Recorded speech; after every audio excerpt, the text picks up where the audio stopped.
अधिनियम 1888च्या कलमानुसार प्राथमिक आरोग्य सेवा रुग्णांना देणं हे महानगरपालिकेच्या प्रथम कर्तव्यामध्ये येतं। प्रथम कर्तव्याचा अर्थ असा की जो कर आम्ही लोकांकडून गोळा करू त्या कराच्या बदल्यामध्ये आम्ही लोकांना या सुविधा देऊ। त्याच्यामध्ये मग प्राथमिक शिक्षण आलं, रस्ते आले, वीज पुरवठा आला आणि प्राथमिक आरोग्य आलं। तुम्ही जर आमच्याकडनं तो कर गोळा करताय त्याच्या बदल्यात जर आम्हाला आरोग्य सेवा देणार नसाल तर मग आम्ही महानगरपालिकेचा कर कशासाठी द्यायचा हा मुद्दा आहे।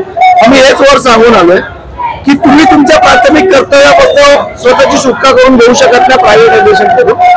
त्यामुळे आम्ही हे प्रायव्हेटायझेशन होऊ देणार नाही।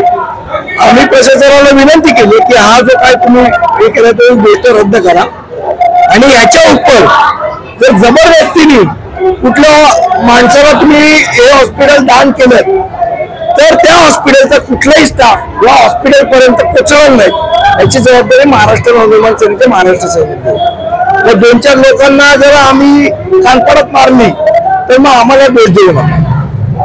प्रोटेक्शन हॉस्पिटल पर्यंत असतं, घरी जाता येता नसतं, हे तर स्टाफने पण लक्षात ठेवायचं। पण एकंदर आपण पाहिलं मंचावरून बोललात की इकडे महापौर नाही, इकडे नगरसेवक नाही, कुठे त्यासाठी कुठे ना कुठे प्रशासक जो आहे त्यांना एक वेगळा महाजन यासाठी उल्लेख केला। हो, आता मला सांगा ना, खरं तर ही जी पॉलिसी आहे ही पॉलिसी कुठे ठरली पाहिजे? ही पॉलिसी महानगरपालिकेमध्ये ठरवायचा अधिकार कोणाला आहे? सभागृहाला आहे। जर सभागृह अस्तित्वात नाही तर तुम्ही पॉलिसी ठरवू कशी शकता? बरं ठरवली तर मग विधानसभेने त्याची मंजुरी घेतलीत का? या सगळ्या गोष्टी आहेत। त्यामुळे कायदेशीररित्या तर हे चूकच आहे, पण मॉरली पण चूक आहे। प्रायव्हेटायझेशन जे झालंय ते ह्याच्या खूप अगोदर झालेलं, जे परमिशन्स काढले गेले। आज ठाकरे गट सुद्धा कोणाला भेटतंय, ज्या प्रायव्हेटायझेशन होते ते मुख्यमंत्री उद्धव ठाकरे होते, यापेक्षा गोष्टी कसं काय होतं? 2019ला हा प्रस्ताव तयार झाला। आज जे बोलत फिरतात, आज आमच्या मोर्चाचं दानवे तिथे गेले आयुक्ताकडे ना, आज जाग आली का दानवेला? इतके दिवस काय दानवे झोपा काढत होते? हे ज्या वेळेला याची सुरुवात महानगरपालिकेची वाट लावायची सुरुवात खऱ्या अर्थाने कोणी केली असेल तर उद्धव ठाकरे, आदित्य ठाकरे आणि पेंगुइन गँगने केली। पेंगुइन गँगच याला जबाबदार आहे सगळ्या गोष्टीला। आणि आता आलेलं सरकार काहीतरी चांगलं करेल असं वाटत ते पण त्यांचीच रिवर्स आहे। त्यामुळे प्रायव्हेटायझेशन रद्द झालं पाहिजे ही आमची मागणी आहे आणि याच्यासाठी आमचं रक्त सांगलं तरी आमची तयारी आहे। आज इतर भारतीय सेनेचे विकास शुक्ला यांनी मनसेची मान्यता रद्द व्हावी यासाठी सुप्रीम कोर्टामध्ये धाव घेतलेली, आपण त्यावर ट्विट देखील केलं। पण मुळात असं आहे, आमच्या पक्षाची मान्यता राहावी की नाही राहावी ते कोण बाह्य राहणार काय? आणि जर आमच्या पक्षाची मान्यता रद्द व्हावी याच्यासाठी जर भैया प्रयत्न करणार असतील तर मग भैयाला इथे राहू द्यायचं की नाही राहू द्यायचं मुंबईत आणि महाराष्ट्रात याचा आम्हालाही विचार करावा। पण हा वाद चिघळण्याचा प्रयत्न कोणी करत असं मला वाटतं का? कारण पत्र आलं, तुम्ही सगळ्यांनी तुम्ही याच्यावरचं षडयंत्र लक्षात घ्या।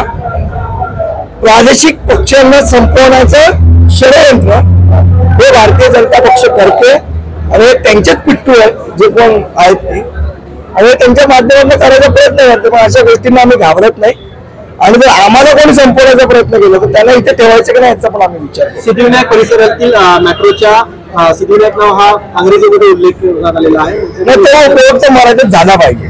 मेट्रो चालवायची तर बोल मराठीत पाहिजेच। हॉटेल एक खाजगीकरण करण्याचा घाट या प्रशासनाने घातलेला आहे। त्याच्या विरोधात आज महाराष्ट्र नवनिर्माण सेनेने भव्य असा मोर्चा काढून त्याचा निषेध नोंदवला आहे आणि हे जो घाट घातलेला आहे की खाजगीकरणाचा तो रद्द करून सामान्य जनतेला, मला असं वाटतं पालघरपासून गोरेगावपर्यंत इथे जनता येऊन उपचार घेत असते। जर उद्या खाजगीकरण झालं तर इथल्या जनतेला ते हॉस्पिटल परवडणार आहे। त्यांचे रेट्स पाहिले तर अतिशय हायर रेट्स आहेत, उच्च दर्जाचे रेट्स आहेत। इथला कर्मचारी बिचारा तो वर्षानुवर्षे ते काम करतोय, तो सुद्धा फेकला जाणार आहे। त्यामुळे इथल्या जनतेला, कर्मचाऱ्यांना, सामान्य लोकांना, गरीब जनतेला न्याय मिळावा म्हणून खाजगीकरण रद्द व्हावं म्हणून हा मनसेकडून मोर्चा काढला होता सन्माननीय देशपांडे साहेबांच्या नेतृत्वाखाली। आज निवेदन आहे, ही पहिली सुरुवात आहे।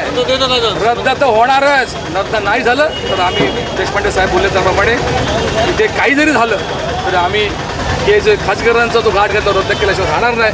मनसेचं आंदोलन